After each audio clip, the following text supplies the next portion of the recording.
ومنهم من يقول ربنا آتنا في الدنيا حسنة وفي الآخرة حسنة وقنا عذاب النار.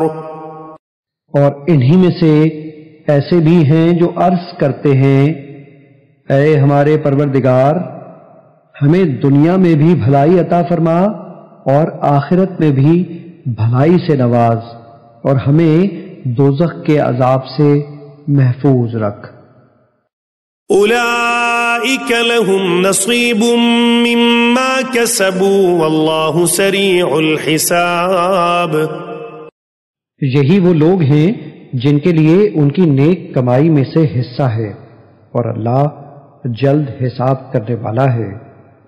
واذكروا الله في أيام معدودات فمن تعجل في يومين فلا إثم عليه ومن تأخر فلا إثم عليه لمن اتقى واتقوا الله واعلموا أنكم إليه تحشرون. اور اللہ کو ان گنتی کے چند دنوں میں خوب یاد کیا کرو. پھر جس کسی نے منا سے واپسی میں 2 ہی دنوں میں جلدی کی تو اس پر کوئی گناہ نہیں، اور جس نے اس میں تاخیر کی تو اس پر بھی کوئی گناہ نہیں.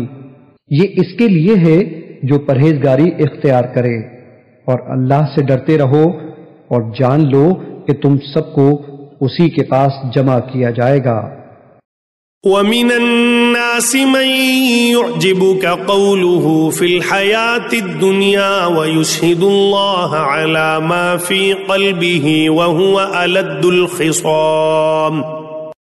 اور لوگوں میں کوئی شخص ایسا بھی ہوتا ہے کہ جس کی گفتگو دنیاوی زندگی میں تجھے اچھی لگتی ہے اور وہ اللہ کو اپنے دل کی بات پر گواہ بھی بناتا ہے، حالانکہ وہ سب سے زیادہ جھگڑالو ہے.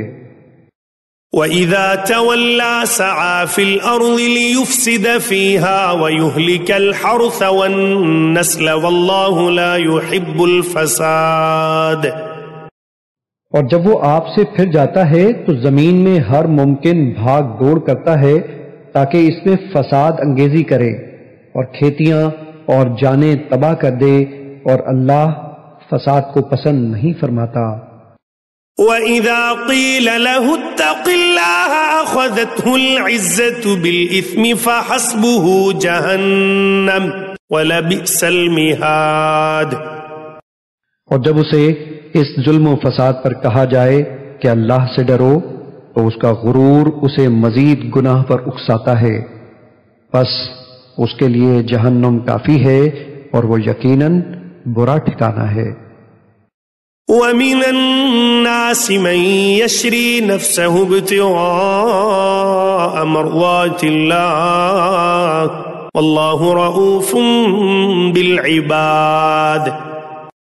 اور اس کے برعکس لوگوں میں کوئی شخص ایسا بھی ہوتا ہے جو اللہ کی رضا حاصل کرنے کے لیے اپنی جان بھی بیچ ڈالتا ہے، اور اللہ بندوں پر بڑی مہربانی فرمانے والا ہے. یا ایھا الذین آمنوا ادخلوا فی السلم کافۃ ولا تتبعوا خطوات الشیطان انہ لکم عدو مبین. اے ایمان والو، اسلام میں پورے داخل ہو جاؤ اور شیطان کے راستوں پر نہ چلو، بے شک وہ تمہارا کھلا دشمن ہے. فَإِن زَلَلْتُم مِّن بَعْدِ مَا جَاءَتْكُمُ الْبَيِّنَاتُ فَاعْلَمُوا أَنَّ اللَّهَ عَزِيزٌ حَكِيمٌ. پس اگر تم اس کے بعد بھی لغزش کرو جبکہ تمہارے پاس واضح نشانیاں آ چکیں تو جان لو کہ اللہ بہت غالب بڑی حکمت والا ہے. هل ينظرون إلا أن يأتيهم الله في ظلل من الغمام والملائكة وقضي الأمر وإلى الله ترجع الأمور. کیا وہ اسی بات کے منتظر ہیں کہ بادل کے سائبانوں میں اللہ کا عذاب آ جائے اور فرشتے بھی نیچے اتر آئیں اور سارا قصہ تمام ہو جائے، تو سارے کام اللہ ہی کی طرف لوٹائے جائیں گے۔